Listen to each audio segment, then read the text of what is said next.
Hi friends, welcome back to my channel. Today I wanted to have a little chat about the Good and the Beautiful's Level K curriculum. If you don't know me, my name is Jessie. I previously worked respite for special needs kids in New York City. I was laid off in March of 2020 due to the pandemic, and in September I refocused the purpose of my business and I started helping families with virtual learning and homeschooling, and also doing some tutoring as well.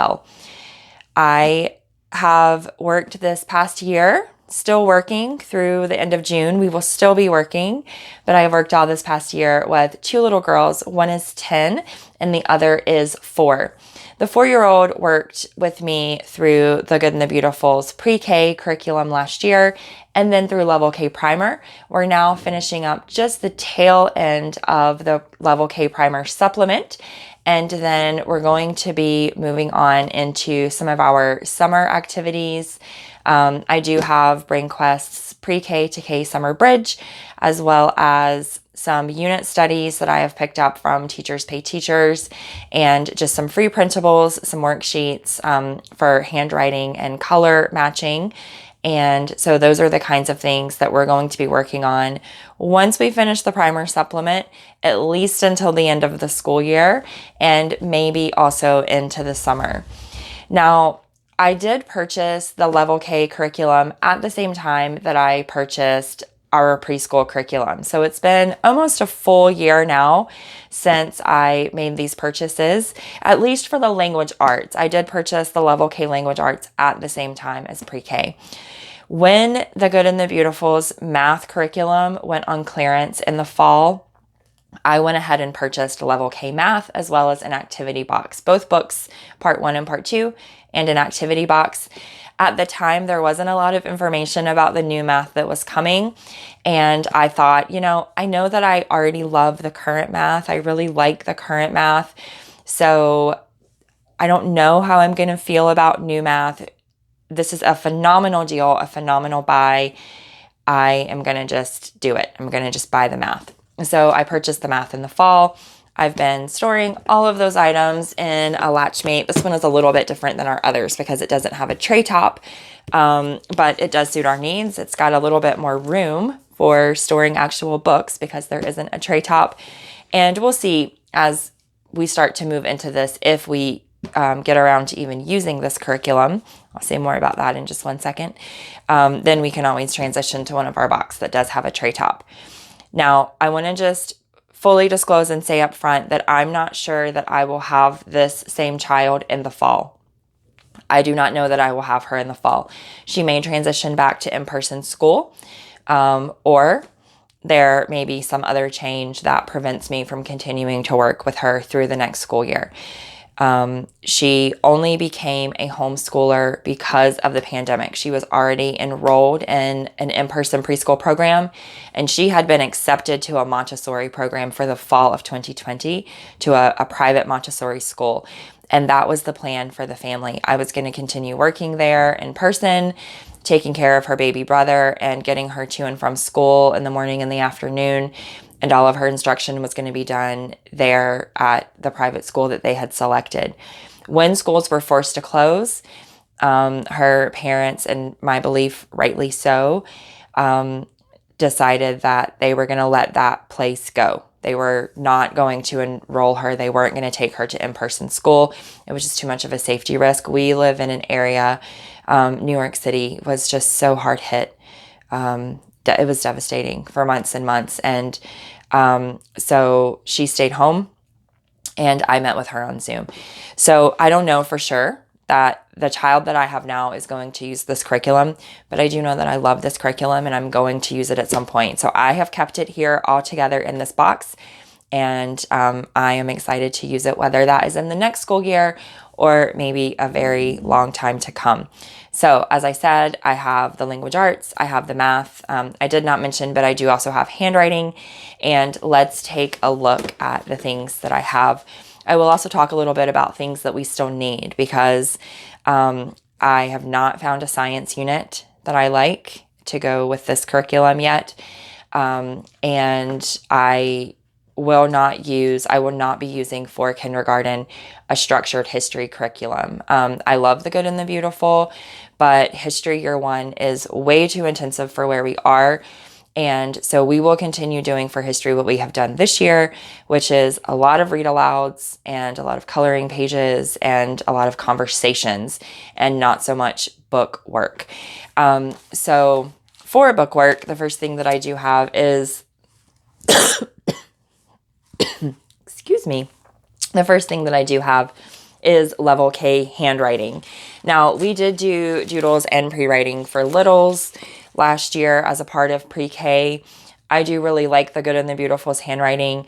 My only complaint about the handwriting is it's just not enough. Like, this little book to me is not sort of enough to get us as far along in the year as I would like.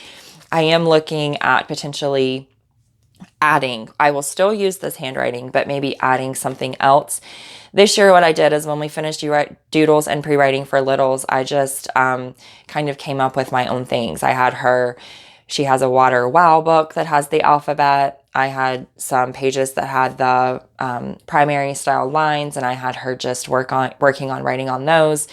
We also have like a laminated place mat or place card type thing that has those primary style lines. And so we just kind of moved into doing our own thing. But I do prefer, especially because she sort of has multiple instructors. She has me, she has mom, she has dad. I do like having like a curriculum so that I can say, page 39, that's the goal for Thursday. And then we can be consistent with what we're doing across the board and throughout. So yeah, that's my little spiel about handwriting. I do, like I said, love this handwriting. We will use it. I'm also looking at possibly doing other things. I don't know what they'll be. I did look at handwriting without tears. And I'm kind of on the fence about it. So I'm going to continue looking for something to add to the Good and the Beautiful's level K handwriting. When we move into level K language arts, the things that come in the course set, if you buy the course set, are, of course, the course book, and then also the level K reader. And there are mini books that you assemble yourself. So you just cut each of these pages that are in here in half, you staple them together, and you're good to go. The level K reader is absolutely gorgeous, right? So beautiful color art, very simplistic text, and a nice big font. This is great for a first reader. I do also really love that the Good and the Beautiful has really tried over the past several years to increase diversity in their artwork and in their subject material. That is, for me, a must. It's one of the things that I did not like previously, is just sort of how homogenous everything was. And I know that they are just really making a great effort, and I certainly appreciate that. So this is the personal reader. This is the course book, much the same. So full color, beautiful art. This is an open and go curriculum. You have, you don't have a separate teacher's manual and course book. It's all together. So you just open the page. It has the instructions for the teacher or the caregiver or the educator, and then it has the work. This is a very hefty book. I don't remember offhand how many lessons, but I want to say, I think it's 120. I think so. And as you can see, maybe if I hold them up together, this is the pre-K book. It's quite a lot heftier. Level K, which is this one over here, is quite a bit thicker and heftier. So I'm hopeful that will last the whole year. I did also, as I said, pick up level K math. So this is the math activity box.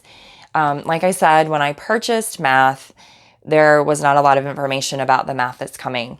I am, now that I have watched Jenny Phillips' video, very excited about the math that's coming. I love the little wooden boxes that hold the manipulatives, much more sturdy than this cardboard. And it just seems like such a nice format. The only thing, and I have not seen this curriculum. I was not one of the people that previewed it, so I have not seen it in person. So take my next comment with a grain of salt. And that is, the only thing I'm feeling a little bit sad about is that we don't have the daily dose. I know a lot of people didn't like the daily dose. It was like too much to get through. It added too much time to the math. I really liked that idea of like starting out with a quick review. You know, here's a few things that we're going to cover right at the start, and then we're going to dive more in depth. So again, I have not seen the new math, but that's kind of the one thing that I'm a little bit like, I might be sad about the daily dose. I might.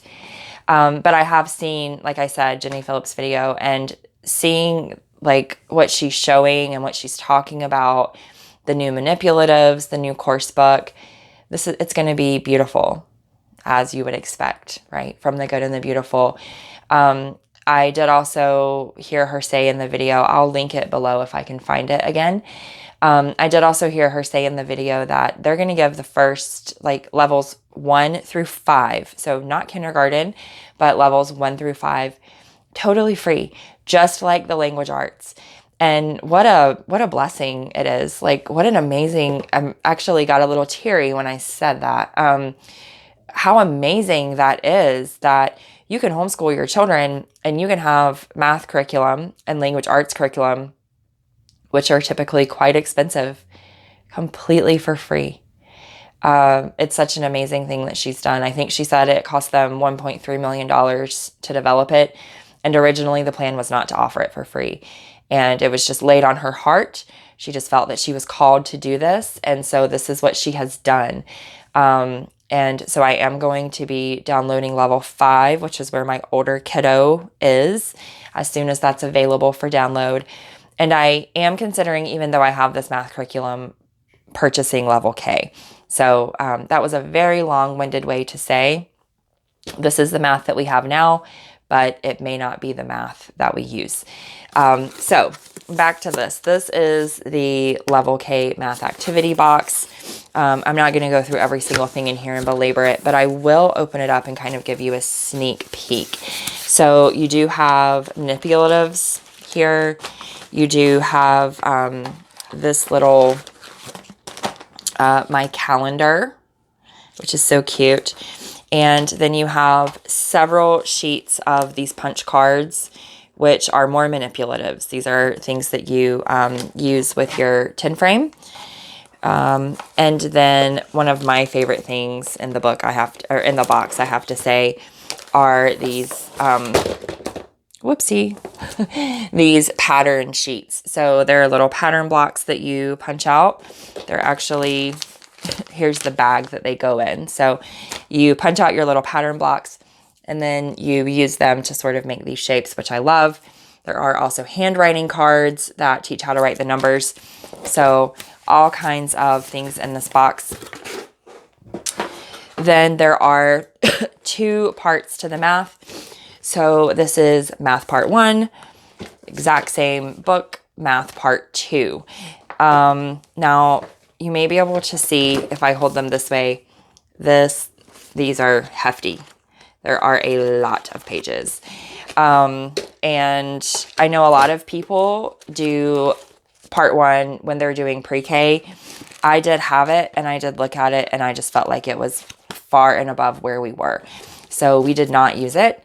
Let me see if I can kind of just open to a random page here. So this page is a dot to dot, obviously teaching you how to count sequentially. Lesson 6, tally marks, teaching your child how to do tally marks. Here is counting money. So it gives a school supply shopping list, and it tells you that crayons are 3 cents each, and there are pictures of pennies here, and you have to say how many pennies that you're going to need. As we move a little further into the book, this is lesson 54, addition and subtraction, that gorgeous artwork. Again, they are working to make their art more diverse and inclusive, which I so deeply appreciate. And let's see where we end up in part 1. The last thing that we do in part 1 looks like it is, let's see, lesson 60. And it's talking about, what is it talking about? There is well, let's just look at it. So there's a story. So there's this literary math, right? So it's telling us a story about someone named Kate and about gathering vegetables. And so you read this all the way through. It has, math kind of built into the story.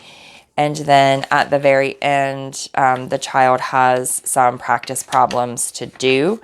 If I could get the page to separate, I would show you that. So this is kind of the end of the lesson, addition and subtraction problems, or possibly just addition. Yes, just addition problems.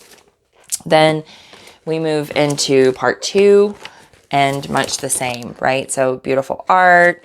This is a story about, let's see. This is a story about the Tanaka family. Again, diversity and inclusion, right? And you read the story, there's math built into the story, and then there are practice problems after. This ends at the end of the book on, let's see, lesson, I believe it says 115, is that right? 116. So the last lesson in this part is, no, that's a section review. Okay, so 115 lessons, and the last lesson in the book is measurement and art, and that's covering the adding 5 showdown game. And then let's see, measuring. So using your little inchworm manipulatives to measure. It's going over the hundreds, tens, and ones chart. And then at the end, it does have like sort of a test, like an assessment at the end of this book. Now, I wanted to show you quickly what I was talking about the daily dose, just in case you aren't familiar. So the lessons have this box on the side. It's called the daily dose. And what you do in the daily dose, you do this before you move on to doing the rest of the instruction. There's the calendar, okay? It says to check off the date. Then it wants for the child to write the date, or for you to write the date and have the child help depending on the level of where you are. Write the month, then have the child write the day and the year. So as you can see, all the instruction is right here for you. Then it has you go over your place value chart, hundreds, tens, and ones. And it asks, how many groups of 100 are in the number 115? Remember, this is lesson 115. And then you wait for the child to answer. How many groups of 10 are in the number 115? How many ones are in 115? And because the child has their place value chart, they're able to sort of count those if they don't know this automatically. Then, as we move down the daily dose, count to 115 and clap as you say each number. Then it has them count by 10s to 100, count by 2s to 20, and recite their phone number. So this is sort of the icebreaker or the morning work. If you have kids that are in traditional school, morning work, or I have heard it also, like I said, called icebreakers. Just something to kind of start the day. And then you move in to introduce, it's a little bit of a review. And then you kind of move into introducing the new material. So I do like the daily dose. Evan Moore does do something called daily fundamentals. Evan Moore's curriculum, where it's kind of the same thing. It's like all on one page, and it gives you a little bit of this and a little bit of that. And it just kind of gets your brain working and gets your hand moving and gets you going on the day. So, I, like I said, enjoy that. We will see if I miss it. I might not miss it. I know a lot of people didn't like it. Okay, so let me quickly talk about what else we need. So what you may notice right away that's missing is a science unit.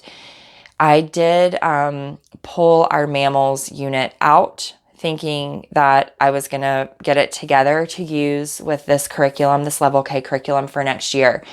As you may know, we did the Good and the Beautiful's mammals for littles during pre-K and arthropods for littles when we did level K primer. We're still working through the end of arthropods for littles. The problem that I'm having is, although the Good and the Beautiful's science curriculums are rated from K, kindergarten through 8th grade, I am feeling like they are very advanced. It's a lot of information. It's a lot of talking. And I don't know that she has the capacity or the attention span for that. So at this point, what I'm thinking is that instead of using one of the Good and the Beautiful's courses, that I might just do something a little more hands-on, a little more tangible. And I have found a couple of things on Teachers Pay Teachers that I'm thinking about. You may also know that we do also get a koala crate box. So we do have a hands-on science day. We do science twice a week. We do book learning and we do hands-on, and we divide them. So let's just say it's Tuesday, Thursday. I don't remember right now, to be honest. On Tuesday, that will be like our book day, our book instruction. And then on Thursday, we will do one of the items from the koala crate, or sometimes I will come up with my own activities. And that's kind of how we're doing science now. I have currently from the Good and the Beautiful space science, mammals, arthropods, and marine biology. Those are the 4 that I have. So far, none of those really seem like they're the right fit.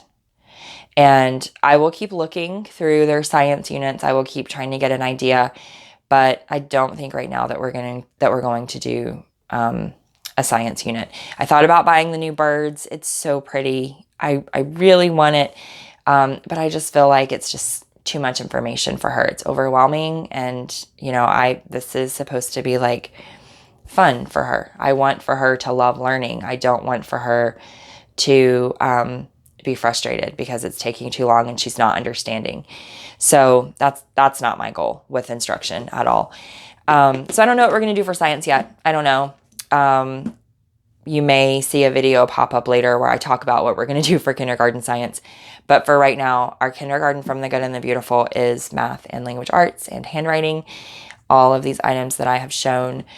I will be really sad if I lose her next year. I will say that, because I have had a lot of fun. And since we've already done pre-K and level K primer, I really just want to keep rolling. I just want to roll right into the next thing. So I will understand and respect her parents' decision if they transition her back to in-person school, but I will be sad to lose her because this has been a lot of fun. But like I said, I do keep K all together in this Latchmate, and I know that if I don't use it with her, that I will use it at some point in the future. So I'm definitely not worried about it being a bad investment. We will hang on to it. I'm looking forward to picking up, like I said, some of their new things, and I will come back. If we order math, if we order birds, I will come back and talk about those things with you. But for now, right now, this is where we are. So we have language arts, math, and handwriting situated.